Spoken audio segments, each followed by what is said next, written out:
Investidores, o Bitcoin segue a sua trajetória rumo à região dos 150 mil dólares. Neste momento, sendo cotado ainda aos 94.110, o BTC que parou na região de resistência que já era esperada por nós.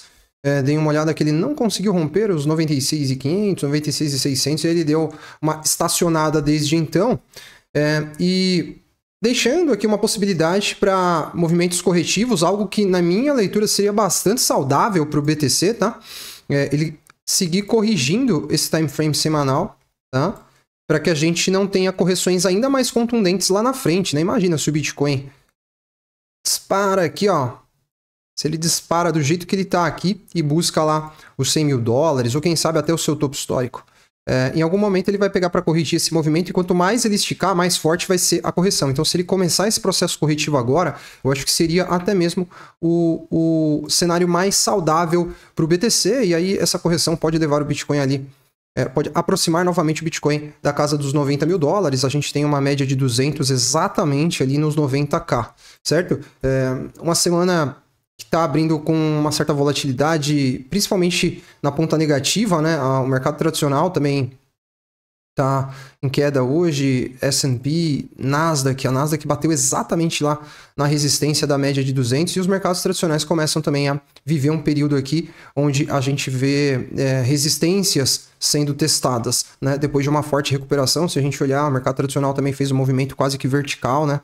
Olha o S&P, o mesmo a Nasdaq, o próprio BTC, né? Então, agora, os mercados enfrentando um certo nível de resistência e as coisas vão se alinhando no mercado, né? Isso acontecendo às vésperas, ou exatamente à véspera da próxima reunião do Comitê de Política Monetária dos Estados Unidos, que vai acontecer amanhã, né?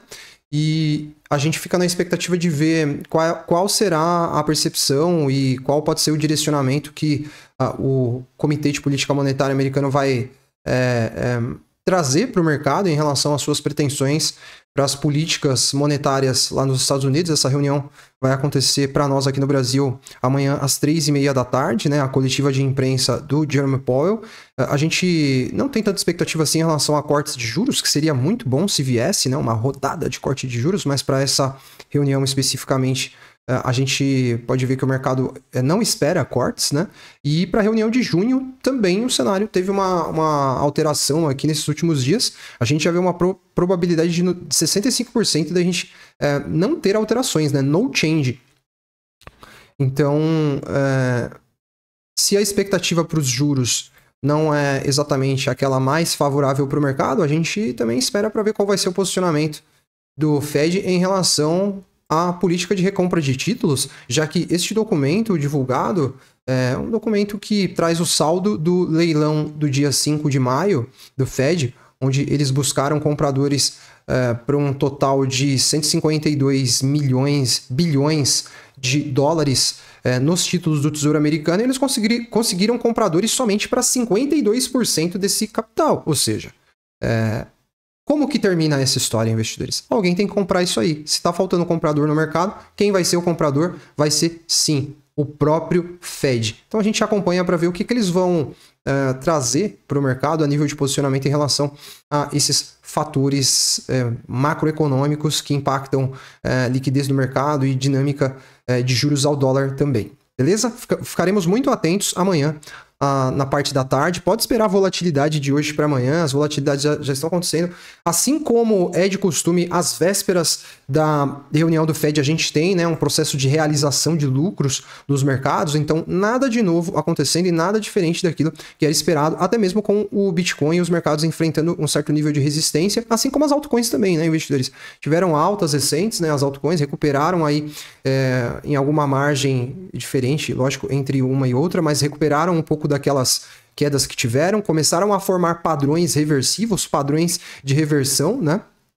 da tendência de baixa, desconfigurando a tendência de baixa, rompendo as médias de 20 para cima, né? Então ainda não tivemos grandes movimentos mais contundentes para as altcoins, mas os primeiros sinais de reversão dessa tendência de baixa que a gente vem para algumas altcoins desde dezembro, outras desde abril, né? Esses sinais começam a surgir, a gente fica também atento em relação a tudo isso e a gente vai seguir cobrindo esses movimentos do mercado aqui no canal. Vou deixar o convite para você que chegou aqui pela primeira vez se inscrever e ativar o sininho de notificações para você se juntar a nós na comunidade Investidor Smart. Estamos caminhando para 50 mil investidores que acompanham o nosso conteúdo, certo? Vídeos quase diários em relação a tudo aquilo que acontece no mercado e a minha leitura.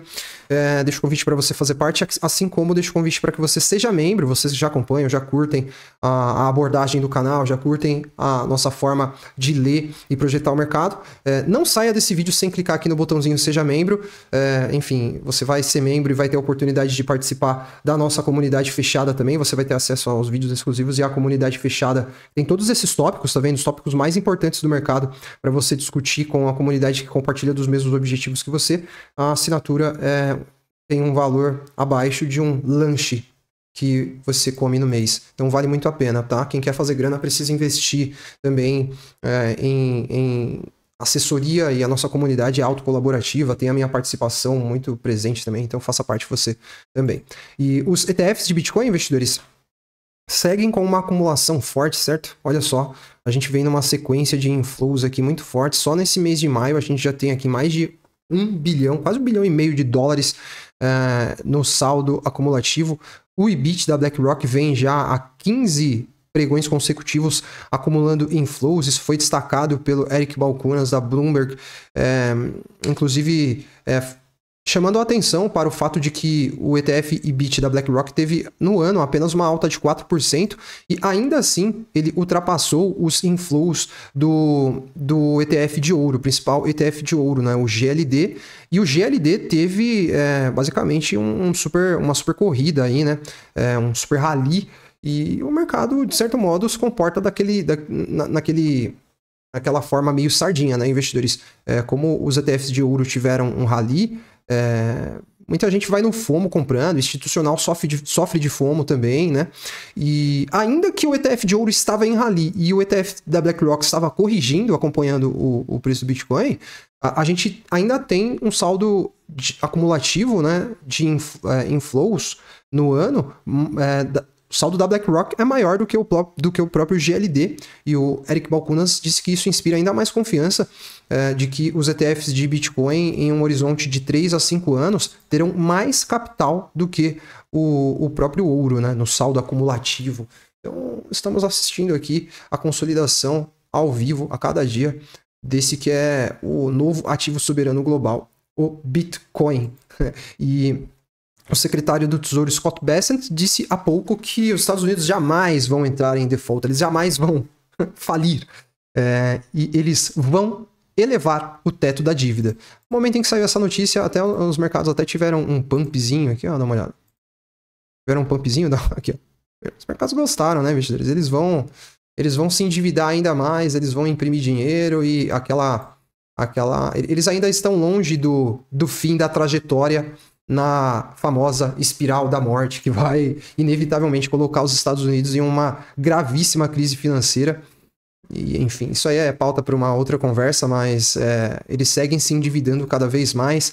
O Bernstein, a Alliance Bernstein, acredita que teremos 330 bilhões em Bitcoin nos balanços corporativos até 2030. Talvez isso aqui seja conservador ainda, tá, investidores? Porque a gente tem ainda mais 5 anos até 2030, e muita coisa pode acontecer, e nesse ritmo eu acho que a gente pode até, sei lá, ultrapassar a casa do $500 bilhão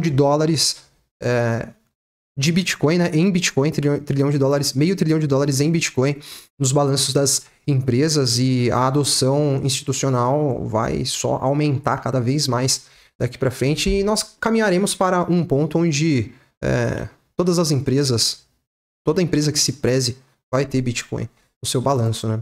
A Mexi, corretora parceira do canal, foi destaque lá no evento Token 2049, né?